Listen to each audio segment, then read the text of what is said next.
और उसके 1 पद से लेकर उसके 20 पद तक। लूका रचित सुसमाचार उसका 2 अध्याय और उसके 1 पद से लेकर के उसके 20 पद को हम देखेंगे। परमेश्वर के वचन को आदर और सम्मान देने के लिए हम सब लोग अपने अपने स्थानों पर खड़े हो जाएंगे। परमेश्वर के वचन में इस प्रकार से लिखा हुआ है, उन दिनों में अगस्तुस कैसर की ओर से आज्ञा निकली कि सारे जगत के लोगों के नाम लिखे जाएं। यह पहली नाम लिखाई उस समय हुई जब क्विरिनियुस सूरिया का हाकिम था, और सब लोग नाम लिखवाने के लिए अपने अपने नगर को गए। सो यूसुफ भी, इसलिए कि वह दाऊद के घराने और वंश का था, गलील के नासरत नगर से यहूदिया में दाऊद के नगर बैतलहम को गया कि अपने मंगेतर मरियम के साथ जो गर्भवती थी नाम लिखाए। उसके वहां रहते हुए उसके जनने के दिन हुए, और वह अपना पहलौठा पुत्र जनी और उसे कपड़े में लपेटकर चरनी में रखा, क्योंकि उनके लिए सराय में जगह ना थी। और उस देश में कितने गड़ेड़िए थे जो रात को मैदान में रहकर अपने झुंड का पहरा देते थे।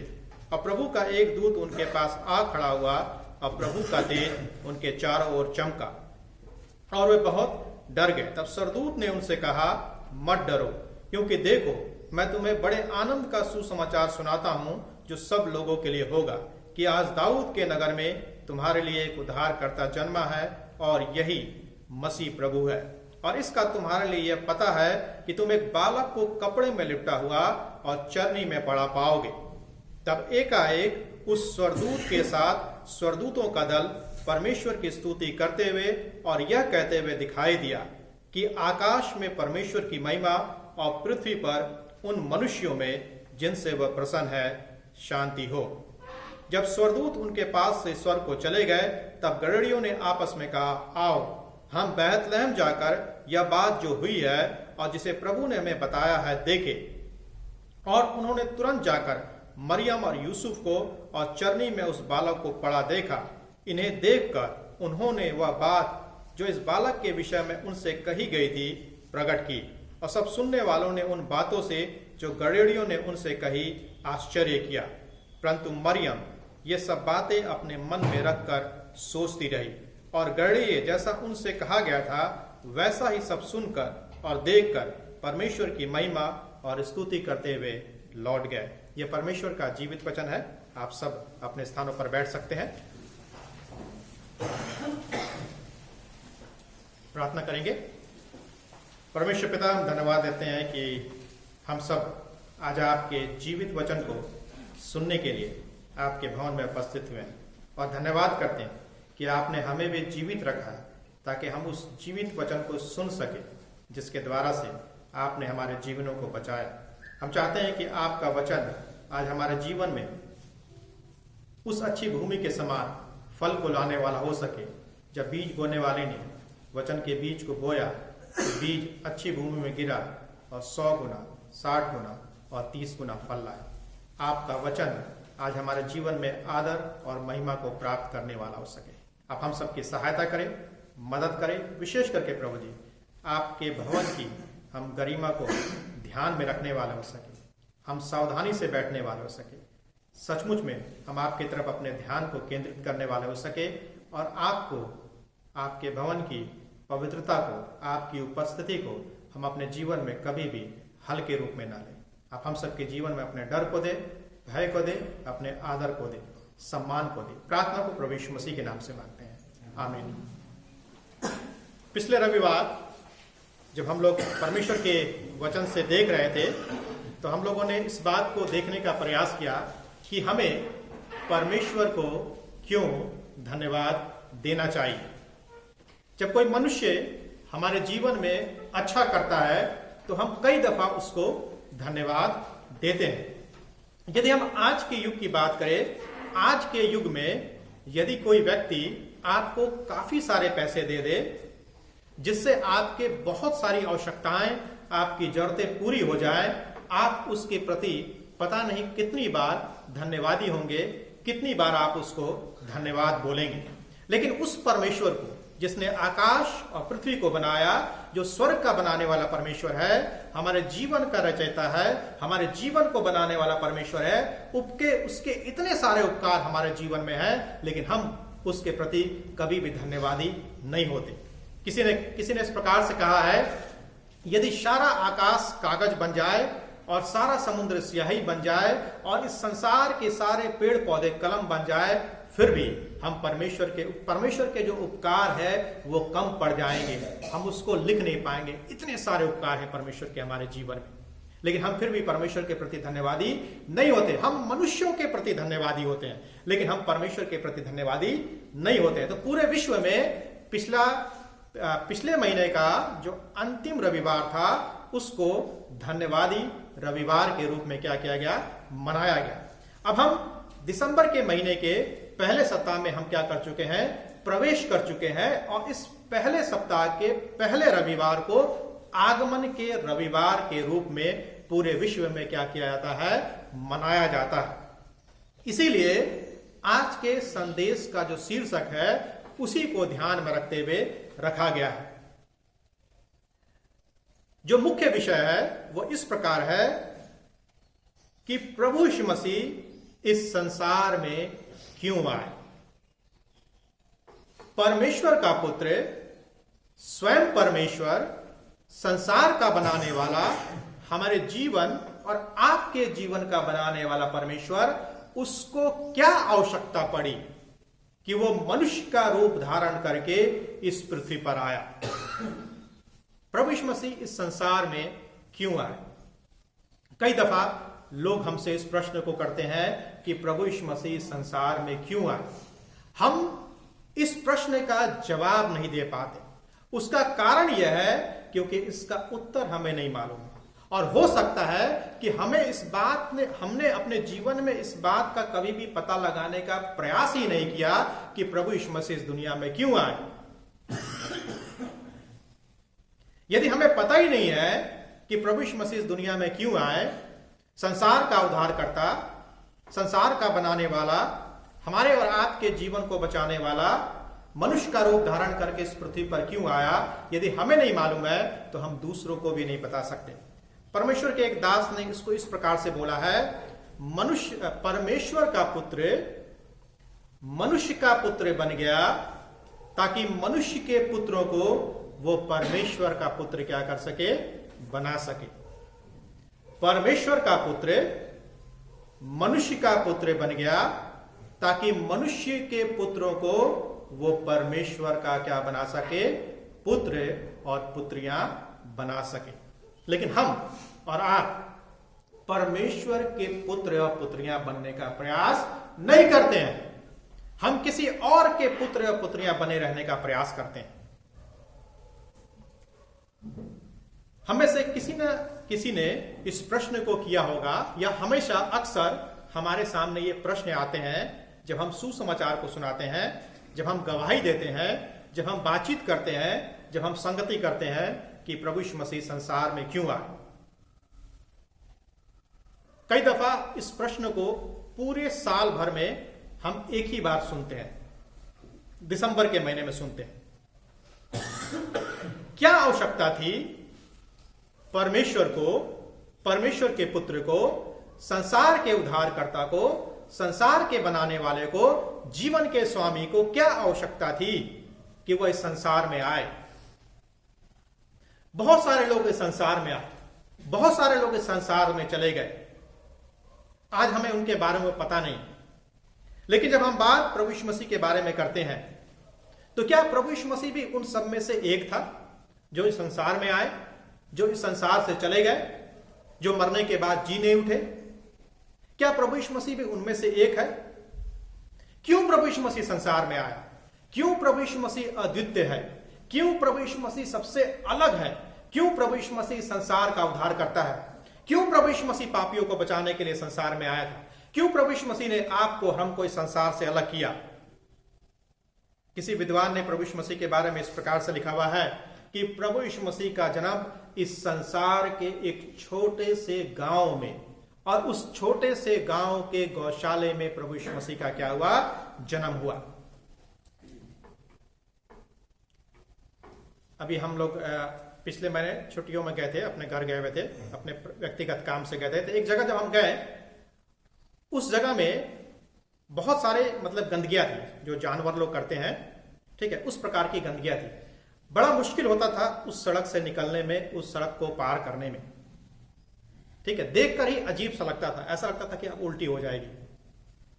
आप कल्पना कीजिए, स्वर्ग का स्वामी, स्वर्ग में रहने वाला, सबसे अच्छी जगह रहने वाला, वो इस पृथ्वी पर आता है, संसार के एक छोटे से गांव में जन्म लेता है, गौशाले में जन्म लेता है, जहां पर हम और आप कभी कभी जाना भी पसंद नहीं करते हैं। उसकी माता, यदि हम उसकी माता की बात करें, मरियम की बात करें, एक साधारण परिवार की एक साधारण सी महिला थी। उसके पिता की बात करें, उसका पिता एक बढ़ई था। यदि हम प्रभु यीशु मसीह के जीवन की बात करें, जीवन के 30 साल उसने एक साधारण से गांव में गुजारे, बिना बत्ती के वो रहा। हम और आप आज अभ्यस्त हो चुके हैं लाइट के। लाइट चली जाती है, हम परेशान हो जाते हैं। मच्छर काटते हैं, हम परेशान हो जाते हैं। मक्खियां भिनभिनाती है, हम परेशान हो जाते हैं। क्या कभी हमने प्रभु यीशु मसीह के बारे में सोचा है? नहीं सोचा है, ना ही सोचने का प्रयास करते हैं। मुंह से सिर्फ बोलते हैं कि हाँ, हम प्रभु यीशु मसीह से प्रेम करते हैं, लेकिन वो चीज वास्तव में हमारे और आपके जीवन में दिखाई नहीं देती है। प्रभु यीशु मसीह ने कोई भी पुस्तक नहीं लिखी। जब मैं सेमिनरी में था तो मैंने भी एक पुस्तक लिखी थी, क्योंकि थीसिस लिखना था, तो मैंने भी एक पुस्तक लिखी थी। लेकिन जब प्रभु यीशु मसीह की बात करें तो प्रभु यीशु मसीह ने तो कोई पुस्तक ही नहीं लिखी। कभी स्कूल नहीं गया, कभी कॉलेज नहीं गया, कभी उसने पढ़ाई नहीं करी, उसका कोई परिवार नहीं था, किसी बड़े शहर में नहीं गया, अपने गांव से 125 मील से ज्यादा उसने 125 मील से ज्यादा की उसने यात्रा नहीं करी। यदि किलोमीटर में बोले तो 201 किलोमीटर से ज्यादा की उसने यात्रा नहीं करी। उसका कोई ऑफिस भी नहीं था। हमारा तो ऑफिस भी है, ठीक है। यदि हम लोग का बस चले तो ऑफिस में एसी भी लगा ले, कूलर भी लगा ले, फ्रिज भी लगा ले, ठीक है, हम मनुष्य हैं। लेकिन प्रभु यीशु मसीह का तो कोई ऑफिस भी नहीं था, पढ़ा लिखा भी नहीं था प्रभु यीशु मसीह, ज्यादा दूर की उसने यात्रा भी नहीं की थी, उसने कोई बिल्डिंग भी नहीं बनाई। उसके प्रचार और उसकी बातों से, जब उसने प्रचार किया, जब उसने शिक्षा दिया, जनता उसके खिलाफ हो गई, घर के लोग उसके खिलाफ हो गए, धार्मिक अगुवे उसके खिलाफ हो गए, उसके मित्रों ने उसका साथ छोड़ दिया, उसके घर के लोगों ने बोला ये तो पागल हो गया है, इसका दिमाग फिर गया है। झूठा मुकदमा चला दिया गया उसके ऊपर, जबकि उसने कोई भी गड़बड़ी नहीं करी थी। 2 कुकर्मियों के बीच में उसको क्रूस पर लटका दिया गया। उसकी अपनी कोई जायदाद नहीं थी। उसकी अपनी, यदि हम जायदाद की बात करें, संपत्ति की बात करें, उसके वस्त्र थे, और उन वस्त्रों को भी क्रूस के ऊपर से क्या कर दिया गया? उतार दिया गया। प्रभु यीशु मसीह हमारे और आपके लिए नंगा हो गया, ताकि अदन के बगीचे में जो आदम हवा नंगे थे, उनके वस्त्रों को, उनके शरीर को क्या कर सके? प्रभु यीशु मसीह ढांप सके। याद हो, यदि आपको आदम और हवा की कहानी याद होगी, आदम और हवा क्या थे? नंगे थे। लेकिन जब पाप किया तो परमेश्वर ने उनको क्या पहनाया? वस्त्र पहनाया। हमारा और आपका जीवन भी नंगेपन से भरा हुआ था। लेकिन प्रभु यीशु मसीह के क्रूस पर, जब प्रभु यीशु मसीह क्रूस पर थे, उनके वस्त्र को उतारा गया, ताकि हमारे और आपके नंगेपन को प्रभु यीशु मसीह क्या कर सके? ढांप सके। उसके वस्त्र को भी चिट्ठी डालकर सिपाहियों ने क्या कर लिया? बांट लिया। जब उसकी मृत्यु हुई तो मृत्यु के बाद उसको कब्र में रखने के लिए जगह नहीं थी, उसके पास कोई अपनी कब्र नहीं थी, उसको दूसरे के कब्र में क्या किया गया? रखा गया। आज लगभग 2500 साल हो गए, 2000 से 2500 साल हो गए हैं। लोग आए, लोग चले गए, हम आए, हम भी चले जाएंगे, आप भी इस दुनिया को छोड़ करके चले जाएंगे। ये हम सबके जीवन की वास्तविकता है। हम में से कोई भी मृत्यु के बारे में बातचीत करना पसंद नहीं करता है, लेकिन हमारे जीवन की वास्तविकता है कि लोग आएंगे और इस दुनिया को चले जाएंगे। हर एक व्यक्ति जो इस संसार में जन्म लेगा, उसको मृत्यु का स्वाद चखना आवश्यक है। लेकिन यीशु मसीह की यदि बात करें, वो व्यक्ति आज भी मानव इतिहास का केंद्र बना हुआ है, आज भी वो भूगोल का केंद्र है, आज भी वो बाइबल का केंद्र है, लेकिन दुख की बात यह है वो हमारे और आपके जीवन का केंद्र नहीं है कि नहीं? आश्चर्य की बात नहीं है। संसार का केंद्र है, इतिहास का केंद्र है, बाइबल का केंद्र है, लेकिन हम जो उसका नाम लेते हैं, उससे प्रार्थना करते हैं, उसके वचन को पढ़ते हैं, वो हमारे और आपके बहुतों में से, हम बहुत सारे लोग जो यहां पर बैठे हैं, हम में से बहुत सारे लोगों के जीवन का केंद्र नहीं है। वो सिर्फ होठों पर प्रभु यीशु मसीह का नाम है, सारे संसार का केंद्र है, लेकिन हमारे और आपके जीवन का केंद्र नहीं है। प्रभु यीशु मसीह क्यों आए? यदि मान लीजिए कोई आपसे पूछ दे प्रभु यीशु मसीह संसार में क्यों आए, आपके पास क्या जवाब होगा? क्या आप सही जवाब दे पाएंगे? क्या आप बता पाएंगे? बहुत सारी विचारधाराएं हैं प्रभु यीशु मसीह के बारे में, बहुत सारी बातें लोग प्रभु यीशु मसीह के बारे में बोलते हैं, लेकिन हमें लोगों को बताना है कि वास्तव में प्रभु यीशु मसीह क्यों आया था। प्रभु यीशु मसीह धर्म का प्रचार करने नहीं आया था, ईसाई धर्म की स्थापना करने नहीं आया था। बाइबल ऐसा कहीं नहीं बताती है कि प्रभु यीशु मसीह धर्म की स्थापना करने के लिए आया था। प्रभु यीशु मसीह पहली बार उद्धार देने के लिए आया था।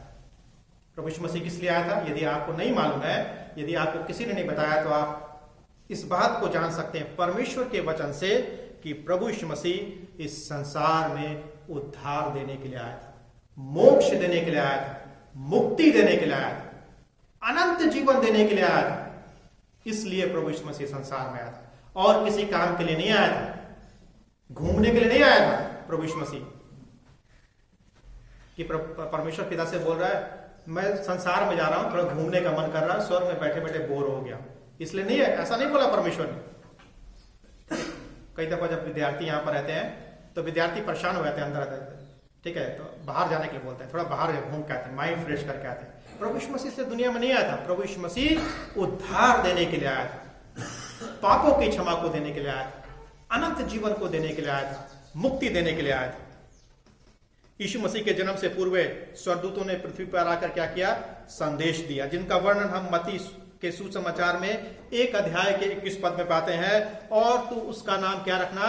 यीशु रखना, क्योंकि वह अपने लोगों का उनके पापों से क्या करेगा? उद्धार करेगा। अपने लोगों का उनके पापों से उद्धार करेगा। हमारे पापों से क्या करेगा? हमारा उद्धार करेगा। जब मैं देहरादून में था तो एक बार एक विद्यार्थी आया, उससे कुछ बातें पूछा गया और कुछ चीज लिखने के लिए दी गई। उसने बोला मैंने आज तक कोई पाप नहीं किया।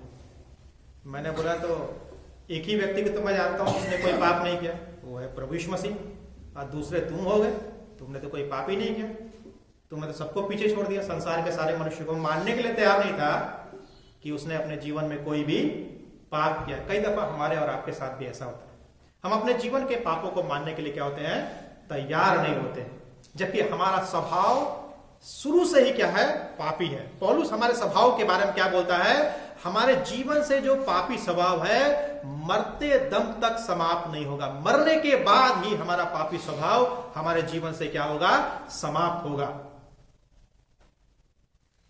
हम पहले भी पापी थे, अभी हम बचाए हुए पापी हैं, क्योंकि प्रभु यीशु मसीह के लहू के द्वारा से हमें और आपको क्या कर लिया गया है? बचा लिया गया। लूका रचित सुसमाचार के 2 अध्याय में हम इस बात को पाते हैं कि स्वर्गदूत चरवाहों से कहते हैं कि मैं तुम्हें बड़े आनंद का सुसमाचार सुनाता हूं, जो सब लोगों के लिए होगा, कि तुम्हारे लिए दाऊद के नगर में एक क्या जन्मा है? उद्धारकर्ता जन्मा है।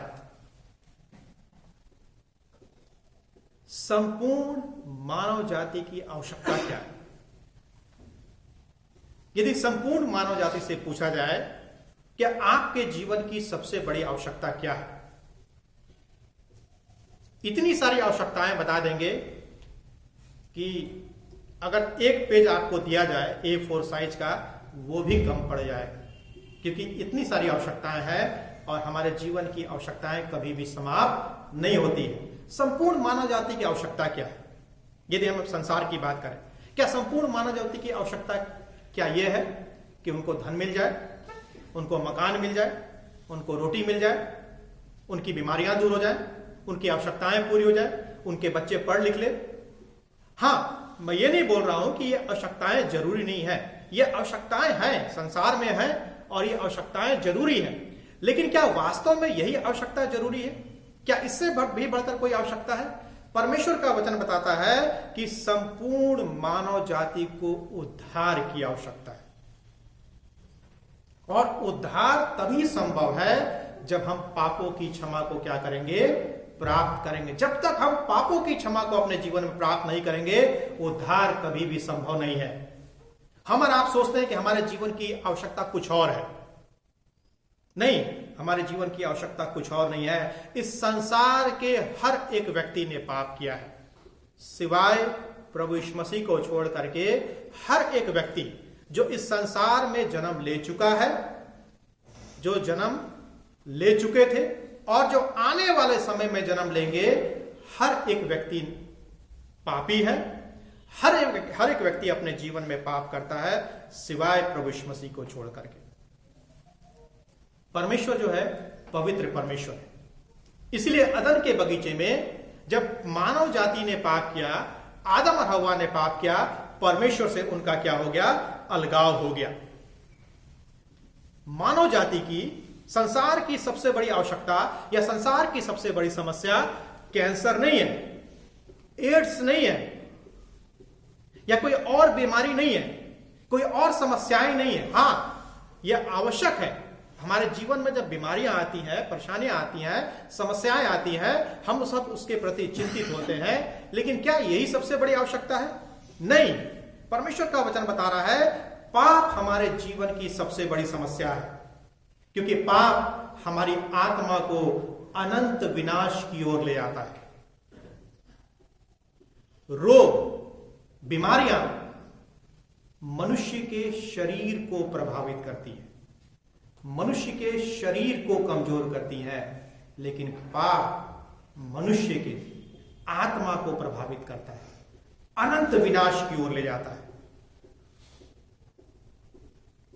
हम सब ने पाप किया है और हम सबको परमेश्वर के क्षमा की आवश्यकता है। इसीलिए परमेश्वर ने इस संसार में उद्धारकर्ता को भेजा। यदि पाप की समस्या नहीं होती, पापों की क्षमा की समस्या नहीं होती, तो परमेश्वर प्रभु यीशु मसीह को इस संसार में नहीं भेजता। परमेश्वर को मालूम था कि मनुष्य की सबसे बड़ी आवश्यकता क्या है। हम और आप अपने जीवन की सबसे बड़ी आवश्यकता का पता नहीं लगा पाते हैं, लेकिन परमेश्वर को पता है कि हमारे जीवन की सबसे बड़ी आवश्यकता क्या है। हम सोचते हैं कि हमारे जीवन की सबसे बड़ी आवश्यकता कुछ और है। जिसके पास 4 चक्के की गाड़ी नहीं है, वो सोचता है कि उसके जीवन की सबसे बड़ी आवश्यकता 4 चक्के की गाड़ी है। जिसके पास 2 व्हीलर नहीं है, वो सोचता है कि उसके जीवन की सबसे बड़ी आवश्यकता 2 व्हीलर है। जिसके बच्चे जवान हो गए हैं, उनकी शादी विवाह करानी है, वो ये सोचता है कि उसके जीवन की सबसे बड़ी आवश्यकता है कि उसको धन मिल जाए, ताकि उसके बच्चों की क्या हो जाए? शादी हो जाए। जो अपने बच्चों को पढ़ा रहे हैं, अच्छे स्कूल में दाखिला कराना चाहते हैं, यदि उनके पास पैसे नहीं है तो वे सोचते हैं कि उनको धन मिल जाए ताकि उनके बच्चों का दाखिला अच्छे स्कूल में हो जाए। यदि हमारे पास वस्त्र नहीं है तो हम सोचते हैं कि हमारे पास वस्त्र हो जाए, क्योंकि यह हमारी सबसे बड़ी आवश्यकता है। लेकिन परमेश्वर को मालूम है कि मनुष्य की सबसे बड़ी आवश्यकता क्या है। किसी ने इस प्रकार से कहा है कि यदि इस संसार में टेक्नोलॉजी की आवश्यकता होती, तकनीक की आवश्यकता होती, तो परमेश्वर किसी वैज्ञानिक को भेजता। यदि संसार की आवश्यकता ज्ञान प्राप्त करने की होती, शिक्षा को प्राप्त करने की होती, तो परमेश्वर किसी विद्वान को भेजता, किसी शिक्षक को भेजता। यदि संसार की सबसे बड़ी आवश्यकता धन को प्राप्त करने की होती, तो परमेश्वर किसी अर्थशास्त्री को भेजता। यदि संसार की सबसे बड़ी आवश्यकता चंगाई की होती, प्रभु यीशु मसीह के समय काल में भी जो लोगों की सबसे बड़ी आवश्यकता थी वो चंगाई थी, और आज के वर्तमान समय काल में भी लोगों की सबसे बड़ी आवश्यकता क्या है? चंगाई की। हर एक व्यक्ति बीमार है, किसी न किसी रूप में व्यक्ति बीमार है। यदि कोई व्यक्ति स्वस्थ है तो भी उसके शरीर में कोई ना कोई बीमारियां, समस्याएं लगी रहती है। संसार में बहुत सारे रोगी हैं, बहुत सारे बीमार लोग हैं, लेकिन परमेश्वर ने किसी डॉक्टर को नहीं भेजा कि तू जाओ और सारे लोगों के रोगों को क्या कर दो? चंगा कर दो। लेकिन परमेश्वर ने किसको भेजा? एक उद्धारकर्ता को भेजा, जो आपको मुझे संसार के लोगों को पापों की क्षमा दे सकता है, क्योंकि इस संसार को उद्धारकर्ता की आवश्यकता है। इसीलिए यदि आपको इस संसार को कुछ देना है तो उद्धारकर्ता को दीजिए। लोगों को ये मत बोलिए कि परमेश्वर आपको चंगाई देगा, परमेश्वर आपकी सारी आवश्यकताओं को पूरा करेगा, परमेश्वर आपके बाल बच्चों को पास करा देगा। इस सब चीजों को बोलने की आवश्यकता नहीं है। सबसे पहले यदि कुछ बोलना है तो इस बात को बोले, आपको पाप क्षमा की आवश्यकता है, आपको उद्धार की आवश्यकता है, और पापों की क्षमा और उद्धार को सिर्फ और सिर्फ प्रभु यीशु मसीह दे सकता है। लेकिन हम और आप इस बात को बोलते नहीं, क्योंकि हमने अपने जीवन में इस चीज को अनुभव नहीं किया है। तो जिस चीज का हमने अपने जीवन में अनुभव नहीं किया है, उस चीज को हम कैसे बताएंगे?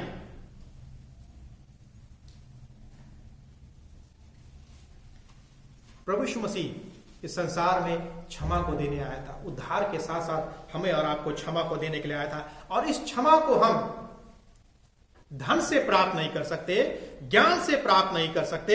यह क्षमा सिर्फ और सिर्फ प्रभु यीशु मसीह को ग्रहण करने से ही हम प्राप्त कर सकते हैं। ग्रहण करने से ही हम प्राप्त कर सकते हैं। एक बार एक व्यक्ति कहीं जा रहा था, प्रभु का दास था, उसकी मुलाकात एक लड़की से हुई। वो लड़की रो रही थी, बड़ी परेशान थी, घबराई हुई थी, चिंतित थी। जब उस पासवान ने उस लड़की को देखा, उससे रहा नहीं गया। उसने पूछा, बेटी तुम्हें क्या हो गया, क्या आवश्यकता है, क्या जरूरत है, क्यों तुम रो रही हो, क्यों तुम उदास हो? वो लड़की जीवन से हार चुकी थी, जीवन से निराश हो चुकी थी, वो आत्महत्या करने जा रही थी। उसके पास कोई आशा नहीं थी, उसके पास कोई चारा नहीं था। उसने सोचा कि मैं अपने जीवन को समाप्त कर लूंगी, क्योंकि मेरे पास कोई रास्ता नहीं है, मेरे पास कोई उपाय नहीं है। उस व्यक्ति ने, प्रभु के दास ने उस महिला से पूछा, उस लड़की से पूछा, क्या तुमने कभी प्रभु यीशु मसीह के वचनों को पढ़ा है? उस लड़की ने बोला, उस महिला ने बोला, ऐसा क्या है जो तुम्हारा प्रभु यीशु मसीह दे सकता है और कोई नहीं दे सकता? उस पासवान ने बोला, वो तुम्हें क्षमा दे सकता है और हमेशा हमेशा का जीवन दे सकता है, जो संसार नहीं दे सकता। संसार का कोई व्यक्ति नहीं दे सकता और कोई नहीं दे सकता, लेकिन सिर्फ प्रभु यीशु मसीह तुम्हें क्षमा दे सकता है और तुम्हें हमेशा हमेशा का जीवन दे सकता है। क्योंकि प्रभु यीशु मसीह इसीलिए तो इस दुनिया में आया था, हमें क्षमा करने के लिए आया था, अनंत जीवन देने के लिए आया था, हमेशा हमेशा का जीवन देने के लिए आया था। लेकिन हम और आप इसी जीवन में रहना चाहते हैं, हम तो मरना ही नहीं चाहते। मरने से सबको डर लगता है, मुझे भी डर लगता है, आपको भी डर लगता है।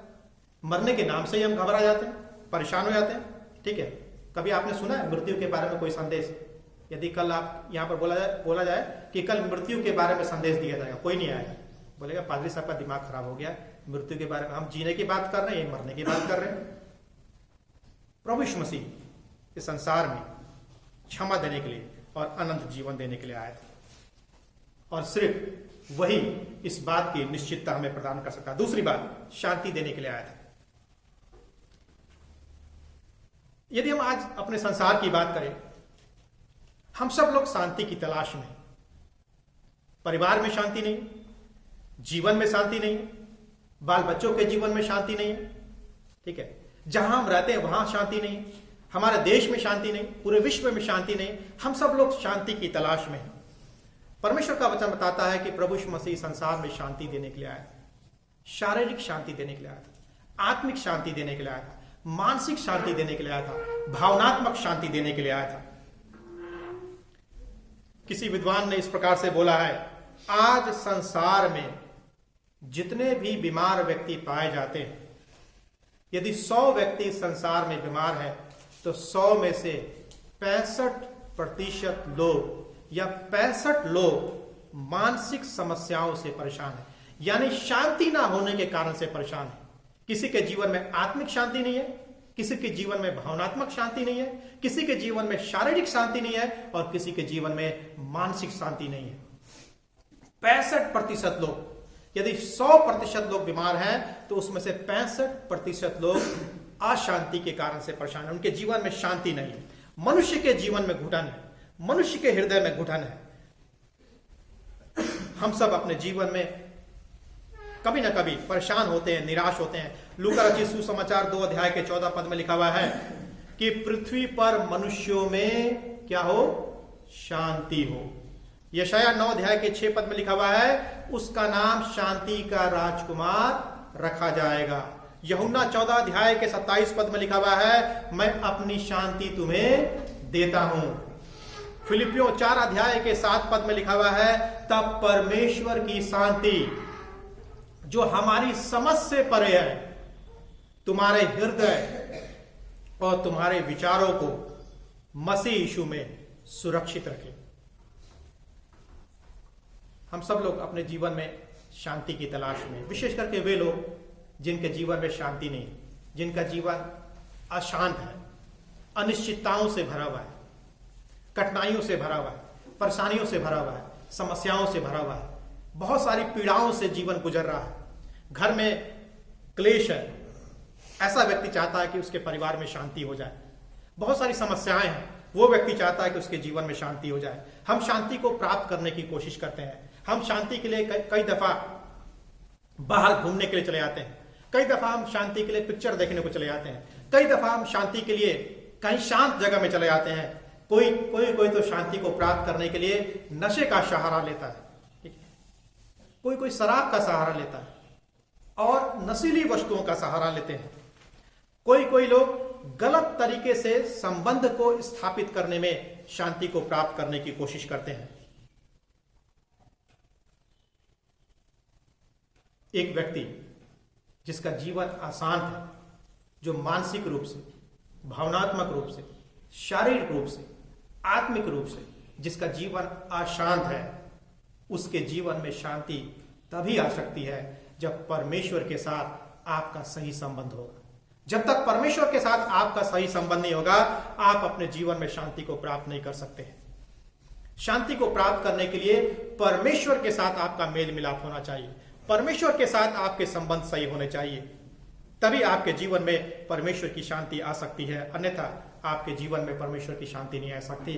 और प्रभु यीशु मसीह इसीलिए संसार में आया था, तीसरी और अंतिम बार, मृत्यु को पराजित करने के लिए, मृत्यु को पराजित करने के लिए। कोई भी व्यक्ति इस संसार में मृत्यु को पराजित नहीं कर पाया, कोई भी व्यक्ति, ना ही लाजर, ना ही याईर की बेटी, ना ही नाइन नगर की विधवा का पुत्र, ना ही तबीता, ना ही तुस्कुस, और ना ही पुराने नियम में वो व्यक्ति जिसको एलिया ने क्या किया, दोबारा से जिलाया। कोई भी व्यक्ति मृत्यु को पराजित नहीं कर पाया, कोई भी व्यक्ति अनंत जीवन को देने का दावा नहीं कर पाया। बाइबल इस बात को बताती है, हम मृत्यु है। मृत्यु को शत्रु के रूप में दर्शाया गया है कि हमारा अंतिम शत्रु कौन है? मृत्यु है। और एक ना एक दिन हम सबको अपने जीवन में मृत्यु का स्वाद चखना पड़ेगा। मृत्यु एक ऐसा सत्य है जो कड़वा सत्य है, जिसके बारे में हम कानों को बंद कर लेते हैं, सुनना नहीं चाहते, जिसके बारे में हम बातचीत नहीं करना चाहते हैं। लेकिन मृत्यु एक सत्य है जिससे होकर हमको गुजरना है। मृत्यु से हम बच नहीं सकते हैं। मनुष्य जन्म को तो टाल सकता है, लेकिन मृत्यु को टाल नहीं सकते हैं। मृत्यु को टाल नहीं सकते। कई दफा जब मसीही लोग के घर में किसी व्यक्ति की मृत्यु होती है, तो आपने देखा है कि मसीही लोग उसी दिन से खाना पीना शुरू कर देते हैं। तो लोग बड़ा आश्चर्य करते हैं, अरे इस व्यक्ति के घर में मृत्यु हुई और ये व्यक्ति खा रहा है, पी रहा है, 3 दिन के बाद खाएगा नहीं, पिएगा नहीं? 3 दिन के बाद तो खाएगा ना। आप बताओ, यदि आपके घर में मृत्यु हो गई तो क्या आप आजीवन भूखे रहेंगे, प्यासे रहेंगे, आप खाना नहीं खाएंगे? ठीक है, हम ये नहीं बोल रहे हैं कि जिस दिन मृत्यु उसी दिन स्वादिष्ट भोजन खाइए, दुख सबको होता है, ठीक है, लेकिन मृत्यु हमारे और आपके जीवन की वास्तविकता है। यदि आप इस बात को समझ जाएंगे, आपको दुख होगी, तकलीफ होगा, लेकिन आप उसमें हमेशा फंसे नहीं रहेंगे, आप उससे उबर भी जाएंगे। हम सब जितने लोग यहां पर उपस्थित हैं, हम सबका जीवन भाप के समान है। हम सबका जीवन ओस की बूंदों के समान है। नहीं मालूम कब और हमारा और आपका जीवन समाप्त हो जाए, लेकिन प्रभु यीशु मसीह में हमें और आपको क्या होती है? विजय प्राप्त होती है, मृत्यु में विजय प्राप्त होती है। बाइबल बताती है जो कोई उस पर विश्वास करेगा वह नाश नहीं होगा परंतु अनंत जीवन प्राप्त करेगा। केवल प्रभु यीशु मसीह में होकर हम मृत्यु पर विजय को प्राप्त कर सकते हैं। मृत्यु का भय हमारे और आपके हृदय से जा सकता है, क्योंकि प्रभु यीशु मसीह ने मृत्यु के ऊपर क्या किया है? जय को प्राप्त किया है और वह आज भी जीवित है। इसका यह मतलब है कि जब हमारी मृत्यु होगी हम भी एक दिन दोबारा से जिलाए जाएंगे, बादलों पर उठाए जाएंगे और हमेशा हमेशा के साथ उसके साथ हम क्या करेंगे? राज्य करेंगे। प्रभु यीशु मसीह हमारे लिए कोई सजावट की वस्तु नहीं है। प्रभु यीशु मसीह को हमें अपने जीवन में उतारना है, अपने जीवन से उसको दिखाना है, अपने कार्यों के द्वारा से, अपने व्यवहार के द्वारा से, अपने बोलचाल के द्वारा से, अपने जीवन के द्वारा से हमें प्रभु यीशु मसीह को दिखाना है। किसी ने इस प्रकार से बड़ी खूबसूरत तरीके से इस प्रकार से कहा है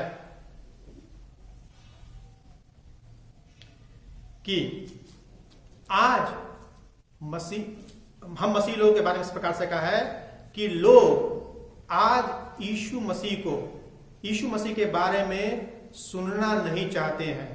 आज लोग यीशु मसीह को हमारे जीवन से देखना चाहते हैं। हम सिर्फ सुनाते रहते हैं ना प्रभु यीशु मसीह के बारे में कि प्रभु यीशु मसीह यह है, प्रभु यीशु मसीह परमेश्वर का पुत्र है, प्रभु यीशु मसीह पापों को क्षमा करता है, प्रभु यीशु मसीह अनंत जीवन देता है, प्रभु यीशु मसीह ऐसा करता है, प्रभु यीशु मसीह ऐसा करता है। लोग आज सुनना नहीं चाहते हैं, लोग आज देखना चाहते हैं। आपके जीवन में प्रभु यीशु मसीह को देखना चाहते हैं, मेरे जीवन में प्रभु यीशु मसीह को देखना चाहते हैं कि क्या वास्तव में हमारे और आपके जीवन में प्रभु यीशु मसीह है या नहीं, या सिर्फ हमारे होठों पर प्रभु यीशु मसीह है। बहुत सारे मसीही लोग, इवन आप और हम भी जो यहां पर बैठे हुए हैं, हमारे जीवन में प्रभु यीशु मसीह नहीं है, लेकिन हमारे होठों पर प्रभु यीशु मसीह है। प्रभु यीशु मसीह को हमें अपने जीवन से दिखाना है, उसको जीवन में उतारना है, उसका जीवन हमें जीना है। हम नहीं जानते कि कल क्या होगा, हम नहीं जानते कि यहां से जाने के बाद क्या होगा। प्रभु यीशु मसीह हमारी और आपकी आत्मा को सुरक्षा देने के लिए आया था। हमारी और आपकी आत्मा सिर्फ और सिर्फ प्रभु यीशु मसीह में सुरक्षित है। सिर्फ प्रभु यीशु मसीह सुरक्षित है। क्या आप अपनी आत्मा को सुरक्षा प्रदान करना चाहते हैं? हम अपने शरीर को तो सुरक्षा प्रदान करना चाहते हैं। हमने मास्क लगाया हुआ है कि कोरोना की बीमारी हमें ना हो। हम हाथ नहीं मिलाते हैं कि कोरोना की बीमारी हमें ना हो जाए। हम बाजारों में जाते हैं, हम दूर दूर रहते हैं। क्यों? हम अपने शरीर को सुरक्षा प्रदान करना चाहते हैं। शरीर के बारे में तो बहुत सोचते हैं। सर्दी होती है, खांसी होती है, दर्द होता है, हम दवाई ले लेते हैं, इंजेक्शन लगवा लेते हैं। लेकिन क्या आत्मा के बारे में सोचा है?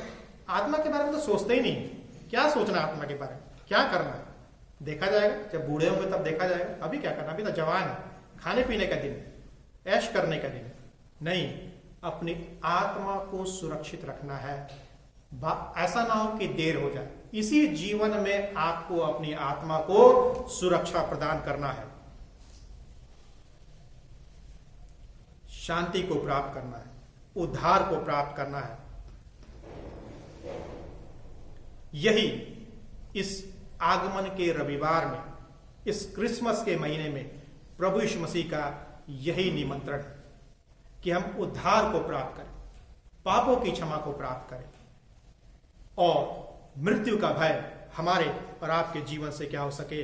दूर हो सके। परमेश्वर हमको मौका देता है कि हम उसको अपने हृदय में स्थान दें। हर एक साल क्रिसमस आता है, क्रिसमस समय आता है, प्रभु यीशु मसीह आते हैं, प्रभु यीशु मसीह चले जाते हैं। चर्च सस्ता है, घर सस्ता है, हमारे शरीर में नए नए वस्त्र होते हैं, लेकिन हमारे हृदय में प्रभु यीशु मसीह नहीं होता है। प्रभु यीशु मसीह आता है, हमारे हृदय के द्वार पर इस प्रकार से खटखटाता है। हम तो आवाज ही नहीं सुन रहे। क्यों आवाज क्यों सुन रहे? क्योंकि हम तो सजाने में लगे हुए हैं, चर्च को सजा रहे हैं, ठीक है, गाने गा रहे हैं जोर जोर से, ड्रामे की प्रैक्टिस कर रहे हैं, ठीक है, केक को बनवा रहे हैं, नए नए कपड़े खरीद रहे हैं। प्रभु यीशु मसीह ठक ठक कर रहा है, भाई कोई नहीं अंदर, ठीक है, सुनाई नहीं दे रहा है। ऐसे ही बोलते ना, ऐसे ही करते हैं प्रभु यीशु मसीह साथ। प्रभु यीशु मसीह हमारे दिल के दरवाजे पर खड़ा हुआ है, दिल के दरवाजे पर दस्तक दे रहा है, लेकिन हम प्रभु यीशु मसीह की आवाज ही को नहीं सुन रहे हैं, उस व्यक्ति की आवाज को नहीं सुन रहे हैं जिसका हम जन्मदिन मना रहे हैं। बड़े दुख की बात नहीं है? संसार के उद्धारकर्ता का हम जन्मदिन मना रहे हैं, संसार के उद्धारकर्ता के लिए हम इस भवन को सजा रहे हैं, अपने घरों को सजा रहे हैं, लेकिन वही संसार का उद्धारकर्ता हमारे जीवन पर दस्तक देता है, हमारे जीवन पर नॉक करता है, लेकिन हम उसकी आवाज को नहीं सुनते हैं, क्योंकि हमारे हृदय में तो और प्रकार का शोर है, उसके खटखटाने का शब्द हमको सुनाई नहीं देता है।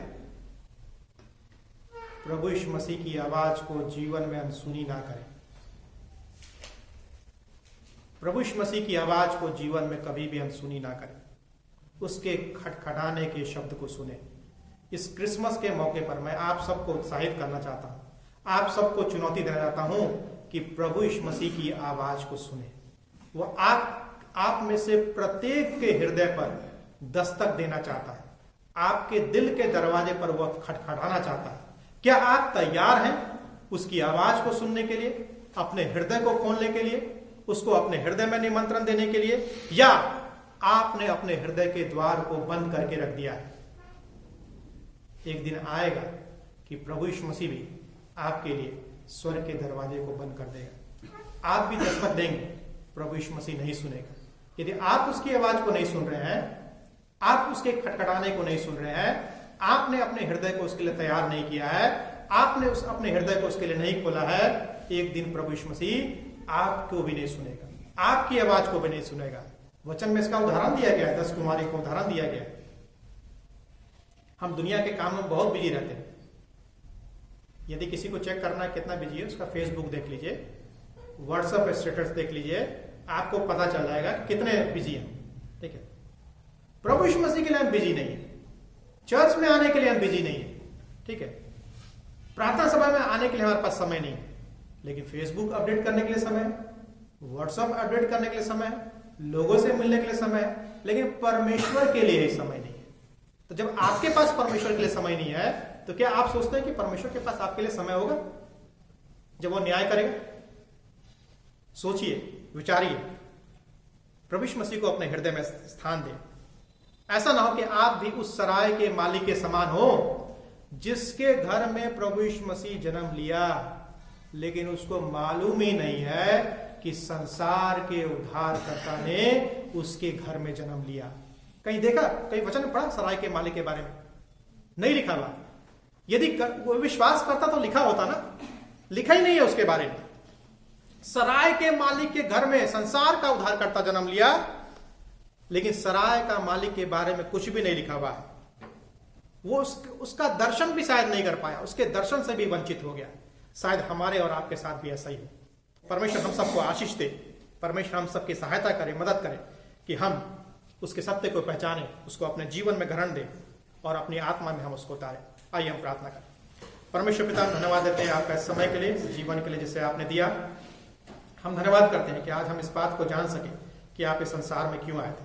उद्धार देने के लिए आए थे, पापों की क्षमा के लिए आए थे, मृत्यु को पराजित करने के लिए आए थे। होने परमेश्वर पिता कि हम जितने लोग यहाँ पर उपस्थित हैं, हम सब लोग अपने अपने जीवन में आपको स्थान दे सके, आपको ग्रहण कर सके, अपनी आत्मा को सुरक्षा प्रदान कर सके और आपसे पापों की क्षमा को प्राप्त कर सके, आपके आनंद को प्राप्त कर सके, आपकी शांति को प्राप्त करने वाले हो सके और आपकी आवाज को इस क्रिसमस में हम सुनने वाले हो सके, उसका प्रति उत्तर देने वाले हो सके। हम आपकी आवाज को अपने जीवन में कभी भी अनसुनी ना करें। आप हम सबकी सहायता करें, मदद करें। प्रार्थना को प्रभु यीशु मसीह के नाम से मांगते हैं, आमीन।